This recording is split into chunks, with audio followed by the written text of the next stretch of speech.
Hello everybody.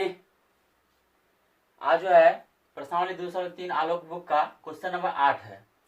कहता है यदि किसी बहुपद के शून्यक -2, 1, 4 हो तो निम्नलिखित का मान ज्ञात करिए।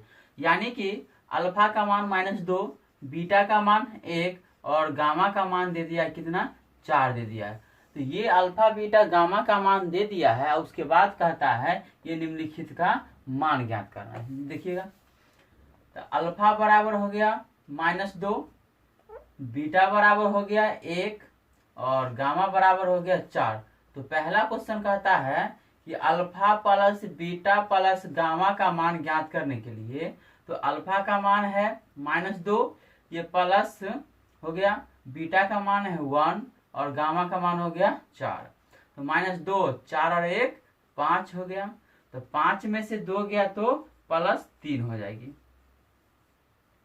अब यहाँ पर alpha into beta plus beta into gamma plus gamma into alpha का मान निकालना है। तो ध्यान दीजिएगा, तो अल्फा का मान है -2, बीटा का मान 1 प्लस बीटा का मान 1, गामा का मान 4 प्लस गामा का मान 4 और गुने अल्फा का मान -2 दे दिया है। तो गुना करेंगे तो -2 प्लस 4 एकम 4, ये प्लस माइनस माइनस 4 दूनी 8 हो गया। तो ये +4, 8 और 2 10 हो गया, -10, माइनस माइनस क्या हो जाएगी, जुड़ जाएगा।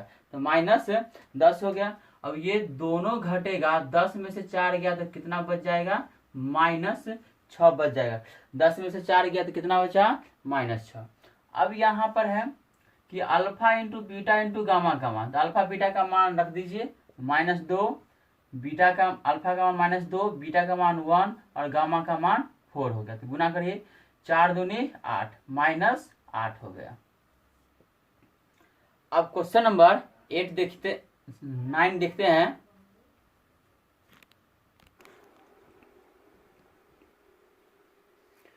क्वेश्चन नंबर 9 है कि एक त्रिघाती बहुपद x³ - 6x² -x + 30 के शून्यकों का योगफल, दो शून्यकों को एक साथ लेकर उनके गुणनफलों का योगफल तथा शून्यकों का गुणनफल ज्ञात करना है। यानी कह दिया है कि alpha plus beta plus gamma का मान पूछ रहा है, alpha beta plus beta gamma plus gamma alpha का मान पूछ रहा है, और तीसरा पूछ रहा है alpha into beta into gamma, तीनों का मान पूछ रहा है। तो हमारा यह फॉर्मूला बहुपद का मान दे दिया है x³ - 6x² - x + 30 बराबर 0 हो गया। यहाँ से a का मान हो गया 1 और b का मान हो जाएगा -6 और c का मान हो गया -1 और d का मान हो जाएगा +30। तो चूंकि alpha plus beta plus gamma, यानी कि क्वेश्चन में कह दिया शून्यकों का योगफल, शून्यकों का योगफल alpha plus beta plus gamma बराबर -b/a होता है। तो ये फॉर्मूला का -b और b का वैल्यू कितना है, -6, और बट्टा में कितना हो गया, a का मान 1, तो माइनस माइनस क्या हो गया, प्लस, तो 6/1 बराबर कितना हो गया, 6। अब है कि दो शून्यकों को एक साथ लेकर उनके गुणनफलों का योगफल ज्ञात करना है। तो alpha beta plus beta gamma plus gamma alpha बराबर c/a होता है। तो c का वैल्यू दे दिया है यहाँ -1 और a का वैल्यू है यहाँ पर 1, तो हो जाएगा कितना, -1 हो गया। अब कह रहा है कि शून्यकों का गुणनफल भी ज्ञात करना है, शून्यकों का गुणनफल भी ज्ञात करना है। तो शून्यकों का गुणनफल alpha into beta into gamma बराबर होता है तो -d/a, तो -d का वैल्यू दे दिया है, ये फॉर्मूला का माइनस हो गया, d का वैल्यू दे दिया प्लस में 30, तो 30 हो गया, a का वैल्यू दे दिया है 1, तो हो गया -30 आंसर।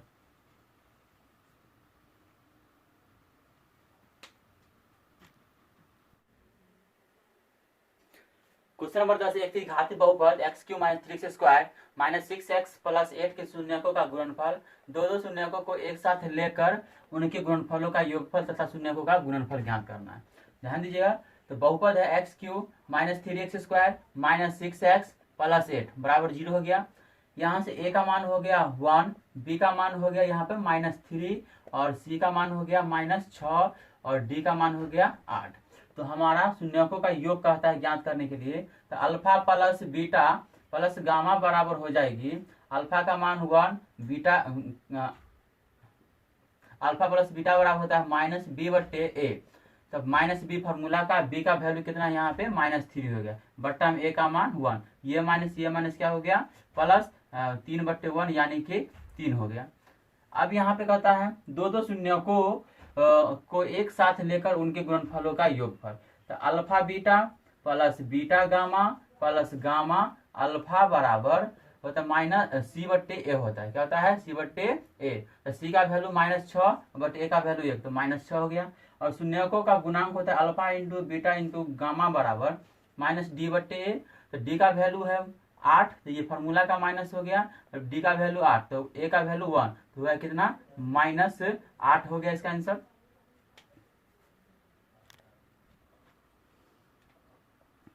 क्वेश्चन नंबर 11 है कि यदि बहुपद p ऑफ x बराबर x cube plus 10x² plus px plus q के दो शून्यक 1 और -2 दे दिया है, तो p और q का मान पूछ रहा है। यानी कि हमारा जो है बहुपद का मान दे दिया है x cube plus 10x² plus px plus q दे दिया है, ठीक है। और दो शून्यक दे दिया है, हमारा दो शून्यक दे दिया है 1 और -2 दे दिया है, दो शून्यक दे दिया। उसके बाद कह रहा है p और q का मान ज्ञात करने के लिए। इसका मतलब यह हुआ कि वह x का वैल्यू एक बार 1 रखेंगे और एक बार 2 रखेंगे, और 1 और 2 रखने के बाद जो आएगा उसके बाद कैलकुलेशन करेंगे तो p और q का मान आएगा।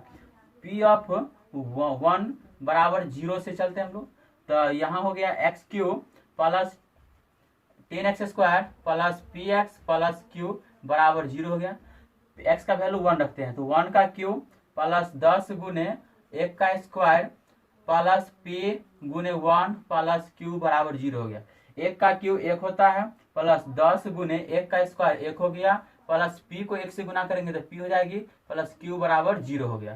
तो ये 1 प्लस 10 को 1 से गुना करेंगे तो 10 प्लस p प्लस q बराबर 0, तो ये 10 और 1 हो गया 11 प्लस p प्लस q बराबर 0 हो गया। तो ये p प्लस q बराबर ये प्लस में 11 है, उस पर जाएगा तो माइनस में हो जाएगी 11। इसको हम मान लेते हैं समीकरण 1 मान लिए। अब पुनः में हम लोग चलते हैं कि p ऑफ -2 बराबर 0, p ऑफ -2 बराबर 0 से हम चलते हैं। तो समीकरण बहुपद लिखेंगे x cube plus 10x² plus px plus q बराबर 0 हो गया। तो x का वैल्यू -2 है, कितना है -2 रखते हैं, तो -2 का क्यूब प्लस 10 गुने -2 का स्क्वायर प्लस p गुने -2 प्लस q बराबर 0। माइनस का क्यूब माइनस होता है और 2 का क्यूब हो गया -8 प्लस 10 गुने माइनस का स्क्वायर प्लस होता है और 2 का स्क्वायर हो गया 4, और ये plus minus minus 2p plus q बराबर 0। तो ये -8 है प्लस 10 चौक 40 हो गया, -2p प्लस q बराबर 0। तो ये 40 में से 8 गया तो प्लस में 32 आ जाए, क्योंकि दोनों में से बड़ी संख्या है 40, 40 के सामने हो गया कितना है प्लस का चिन्ह है तो प्लस हो जाएगा। -2p प्लस q बराबर 0 हो गया, -2p प्लस q ये प्लस में उधर जाएगी तो माइनस में हो जाएगा। अब समीकरण 1 से 2, ये समीकरण 2 हो गया। अब समीकरण 1 और समीकरण 2 में यह देखना है कि हमें काटना किसको है, ठीक है। तो समीकरण 1 में हम देखते हैं कि यहाँ p का गुणांक 1 है, यहाँ p का गुणांक 2 है, और q का गुणांक यहाँ 1 है, q का गुणांक भी 1 है, तो हम q को ही काट देते हैं। तो समीकरण यहाँ भी प्लस है और यहाँ भी प्लस है, तो प्लस प्लस रहता है तो घटाते हैं और प्लस माइनस रहता है तो जोड़ते हैं। तो समीकरण 1 घटाव 2, तो p प्लस q बराबर -11, तो हो गया -2p प्लस q बराबर -32 बट्टा में ये प्लस है माइनस है तो ये प्लस हो गया, प्लस है तो माइनस हो गया, और ये माइनस है तो प्लस हो गया। क्यू से क्यू कैंसिल हो गया, ये 2p ये प्लस में हो गया और ये भी क्यू 2 प्लस में हो गया 2p और ये p प्लस में है, तो 2p 1p तो 3p हो गया बराबर। अब ये 32 जो है ये माइनस नहीं रहेगा, ये प्लस इसका वैल्यू हो जाता है, तो 32 में से 21 जाएगा तो हो जाएगा कितना 21, 32 में से 11 जाएगा तो 21 बच जाएगी। अब ध्यान दिया 2700 बटा होता है तो 21/3 हो गया, तो 3 सत्ते 21 हो गया, तो p बराबर कितना आ गया 7। अब p का वैल्यू, p का मान समीकरण 2 में रख दीजिए या 1 में रख दीजिए। p का मान समीकरण 1 में रखने पर, p का मान समीकरण 1 में रखने पर समीकरण 1 लिख लेते हैं, p प्लस क्यू बराबर -11 हो गया, तो p का वैल्यू है 7 प्लस q तो निकालना ही है, q बराबर हो गया -11, तो q बराबर ये प्लस उस पर जाएगा तो माइनस हो जाएगा -11 और -7, तो q बराबर हो गया माइनस माइनस जुड़ता है और बड़ी संख्या के सामने का चिन्ह हो जाएगा 11 7 18, तो -18 हो गया, तो p का मान आ गया 7 और q का मान आ गया -18 आ गया।